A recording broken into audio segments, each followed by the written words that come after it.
और डिस्ट्रिक्ट चंबा में जैसा कि आपको विदित है कि अभी कुछ ही दिन पहले हमारे कुछ मीज़ल के केसेस निकले हैं, जिसमें जो कंफर्म केसेस निकले हैं वो 4 केसेस निकले हैं। उसमें भी एक केस जो फर्स्ट केस आया था वो मार्च में 18 तारीख को यहाँ मेडिकल कॉलेज में कुछ सिम्टम्स थे उसमें, जैसे खांसी थी, बुखार था, जुकाम था, उसमें आंखों में पानी आ रहा था, आंखें लाल थी उसकी, और स्किन पे कुछ रैशेज थे। तो इमीडिएटली मेरे साथ कांटेक्ट हुआ स्पेशलिस्ट जो पीडियाट्रिशियन है हमारे, उन्होंने भी बताया कि ऐसे ऐसे केस आए। तो इमीडिएटली मैंने कहा कि मिला इनका सैंपल लो और हम इनको टेस्टिंग के लिए भेजते हैं, देखते हैं कि क्या निकलता है, कंफर्म केसेस करवा लेते हैं कंफर्मेशन इसके लिए। तो सैंपल लिया, सैंपल भेजा, तो जब उसकी रिपोर्ट आई तो वो पॉजिटिव निकला मेजल के लिए। तो हम इमीडिएटली थोड़ा अलर्ट हुए कि अगर इस तरह का एक केस निकला है तो इसको हो ना हो कहीं इसके कांटेक्ट में और भी आए हों बच्चे, तो कहीं इसका स्प्रेड ना हो। तो इमीडिएटली हमने ये जो हमारा ब्लॉक मेडिकल ऑफिसर है ब्लॉक पुखरी का, उनको हमने सतर्क कर दिया था कि थोड़ा सा आप जाएं, आईसी एक्टिविटीज़ वगैरह करें, वहाँ पे लोगों में थोड़ी अवेयरनेस क्रिएट करें।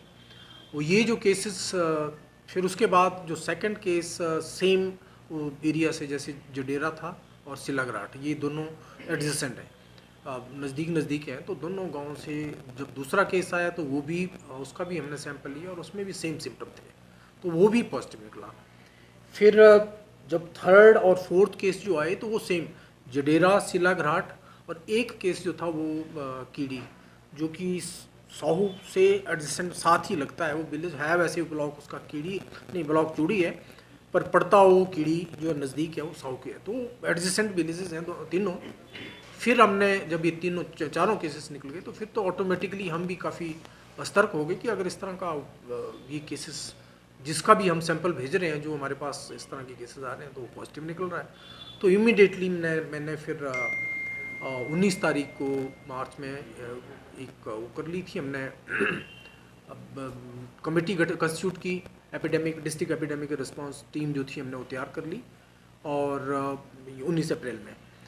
और 20 तारीख को इमीडिएटली जो हमने कुछ 9 टीम्स जो है ब्लॉक लेवल पे कंस्टिट्यूट की, और 9 टीम्स में हर टीम में 4-4 मेंबर हमने रखे, और जो हमारे ये विलेजेस थे सिलाघाट, साहू भी कवर कर लिया हमने, सिलाघाट, पलूर, जडेरा, जो मतलब साथ में लगते जो उनके नियर अबाउट 10 गाँव हैं, 10 गाँव, तो उन 10 गाँव को हमने 9 टीम्स बनाई और 9 की 9 टीम्स जो है फील्ड में भेजी, और वो सारी स्क्रीन कर रही हैं। अभी भी हमारी जो टीम्स हैं वो फील्ड में हैं।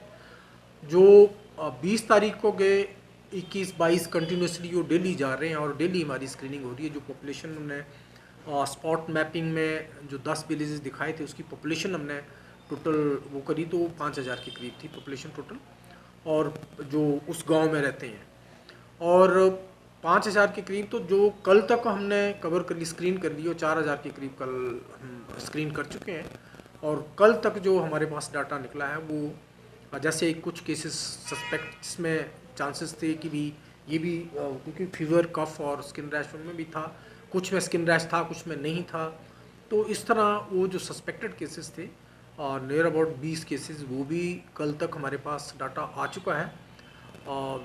पिछले कल 1500 के करीब पॉपुलेशन जो स्क्रीन की है उसमें थैंक गॉड कोई भी सस्पेक्ट केस इस तरह का नहीं निकला। डे बिफोर यस्टरडे, परसों जो थे उसमें निकले थे 3-4 केसेस। आज फिर टीम जो हमारी रिमेनिंग जो कुछ विलेजेस हैं तो उनमें स्क्रीन कर रहे हैं। तो ऐसा मैं आपके माध्यम से समस्त जो उस एरिया के या चंबा निवासी हैं उनको ही मैं अवगत करवाना चाहता हूँ कि ऐसा कुछ नहीं है। मीजल के केसेस हर साल कोई ना कोई एक आध केस नोटिस में आता है हमारी। जैसे आपको याद होगा कि पिछले लास्ट टू लास्ट ईयर तीसरा में भी ऐसा हुआ था, 2-3 केसेस वहाँ भी निकले थे। क्योंकि इसका कारण यही होता है, एक तो अनवैक्सीनेशन, जो हमारी रूटीन इम्यूनाइजेशन है, लोग उसको सीरियसली नहीं लेते हैं। कुछ जो कम्युनिटीज़ हैं जैसे ये जो थे हमारा, जिसमें ये 4 केसेस निकले, ये निकले जो माइग्रेटरी पॉपुलेशन है।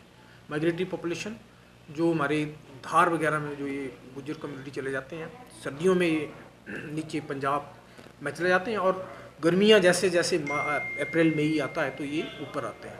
तो जब कहीं उन्होंने अपना डेरा लगाया होता तो वहाँ पे ये बच्चे में कुछ इस तरह के सिम्टम निकले, तो वो इमीडिएटली वो हॉस्पिटल में लाए यहाँ मेडिकल कॉलेज में चेकअप करवाने के लिए, और चेकअप करवाने के दो तब हमारे कांटेक्ट में आए हो, तो इसलिए इस तरह हुआ। तो जब प्रॉपर उनकी हिस्ट्री ली गई, जब वैक्सीनेशन स्टेटस वगैरह पूछा गया, तो अल्टीमेटली ये निकला कि इसमें उनका वैक्सीनेशन नहीं हुआ था, उनको जो मीजल की वैक्सीनेशन लगती है वो नहीं निकली थी। तो जब उन्होंने उनसे पूछा, कहते हैं जी हम चले जाते हैं, तो हमें हो सकता है हमें पता ना लगा हो। पहले तो टीम तो हमारी वहाँ भी, आप जहाँ इवन जब माइग्रेशन करते हैं तो ऑन द वे भी हमने इनके लिए स्पेशली कैंप्स रख देते हैं हम, कि भी यहाँ पॉपुलेशन आ रही है इनकी, यहाँ पे इनका नाइट हॉल्ट है या इनका स्टे है, तो वहाँ पे भी हम टीम भेजते हैं। तो इस तरह कहते हैं जी नहीं, हमारा कांटेक्ट नहीं हो पाया। और नो डाउट बच्चे जो हैं वो बच्चे भी यंग एज में 14 साल का 15 साल का, कुछ तो चलो छोटे हैं, छोटे में तो नेचुरली उनका जो ड्यू था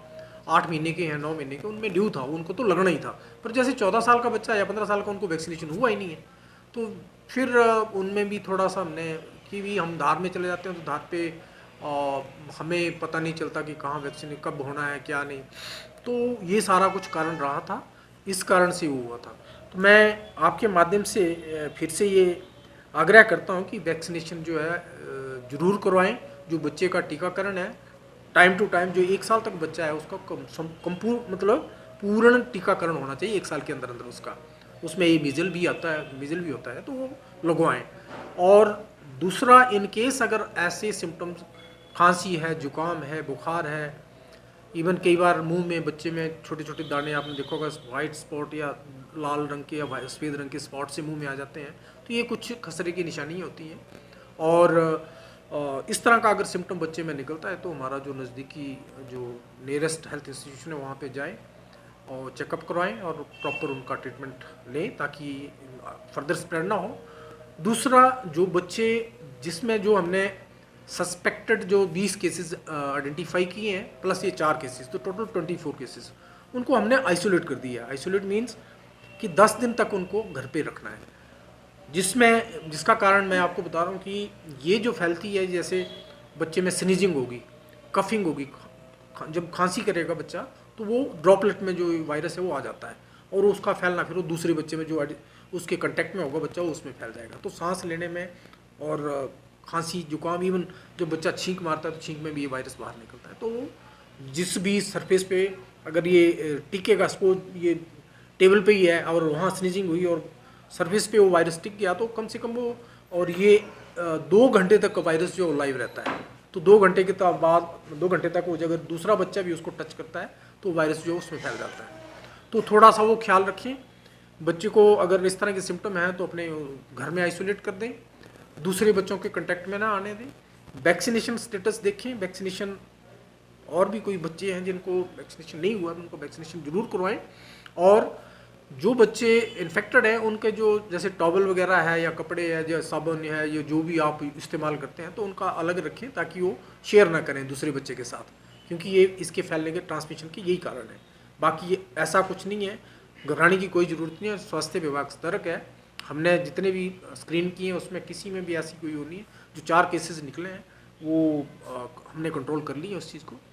और इसी उपलक्ष्य में आज शायद स्टेट से भी टीम आ रही है, तो और स्टेट से हम एक्सपेक्ट कर रहे थे कि वो काफ़ी दिन पहले आनी चाहिए थी, पर वो बारिश के कारण हो सकता है लेट हो गए, तो आज हो सकता है वो भी पहुंच जाएं, तो वो भी इन्वेस्टिगेट करेंगे।